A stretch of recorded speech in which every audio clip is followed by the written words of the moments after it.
Você decidiu comprar um carro ou um imóvel. E provavelmente vai chegar a esta pergunta: consórcio ou financiamento?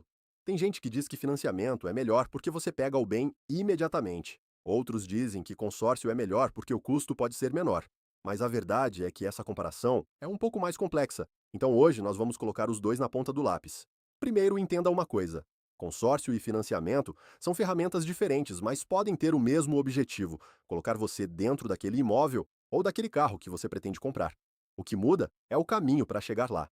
No financiamento, a lógica é relativamente simples. Depois da análise e aprovação, uma instituição financeira disponibiliza os recursos para a aquisição do bem.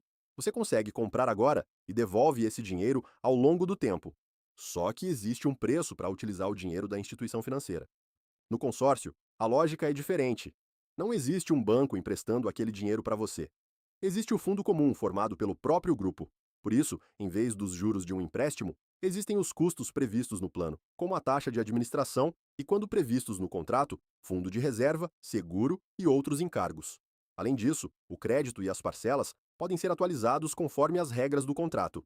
Antes de fazer nosso exemplo, quero mostrar esta tabela apenas para você conhecer a ordem de grandeza dos números. Não são propostas comerciais. No financiamento, as taxas variam conforme o banco, o cliente, a entrada, o prazo e a modalidade. No consórcio, a taxa de administração também depende da administradora e do plano, então vamos utilizar algumas taxas apenas como referência didática. Agora ficou interessante. Vamos imaginar que você queira comprar um imóvel de R$ 300.000, e para facilitar a comparação, vamos trabalhar com um prazo de 220 meses. Primeiro, vamos financiar os 300 mil.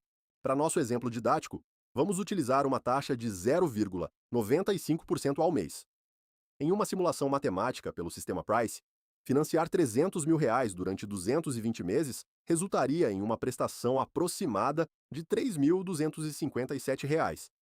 Ao multiplicarmos pelas 220 parcelas, chegamos a aproximadamente R$ 716 mil. Isso significa mais de R$ 400.000 acima dos 300 mil financiados. E lembre-se, estamos simplificando a conta. Uma operação real precisa considerar o CET e as demais condições do contrato. Agora vamos pegar os mesmos R$ 300.000 e entender a matemática básica de um consórcio.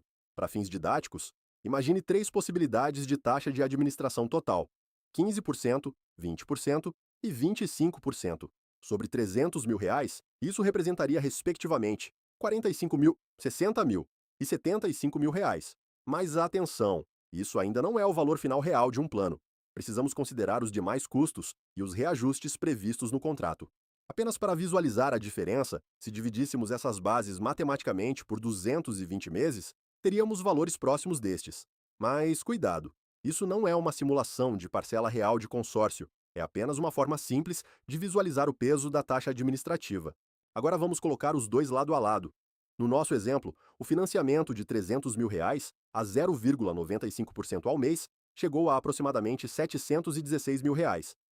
No exemplo de consórcio com taxa administrativa de 25%, a base matemática seria R$ 375 mil, antes dos demais custos e reajustes. Porque nessa conta está faltando uma variável fundamental: o tempo. Quanto vale para você ter aqueles R$ 300.000 disponíveis agora? Se você precisa do imóvel imediatamente, isso tem valor. E quanto maior a necessidade de antecipar o acesso ao crédito, maior tende a ser o custo dessa antecipação. E aqui existe outro erro muito comum.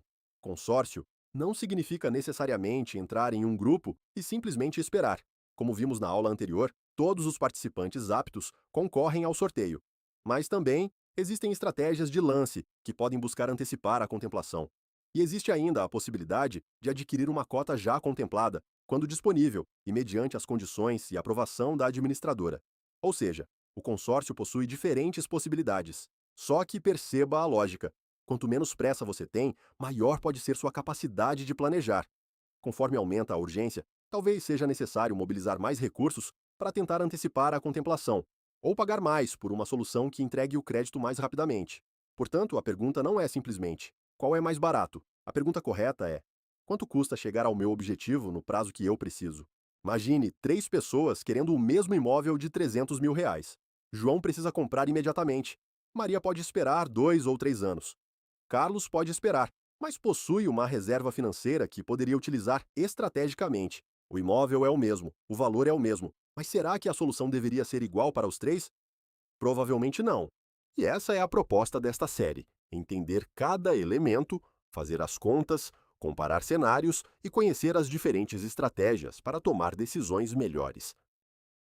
Tudo de forma simples, transparente e com exemplos reais, porque o objetivo aqui não é dizer que o consórcio serve para todo mundo, é ajudar você a entender quando ele pode fazer sentido para o seu objetivo. Se este conteúdo fez sentido para você, inscreva-se no canal e ative as notificações para acompanhar as próximas aulas.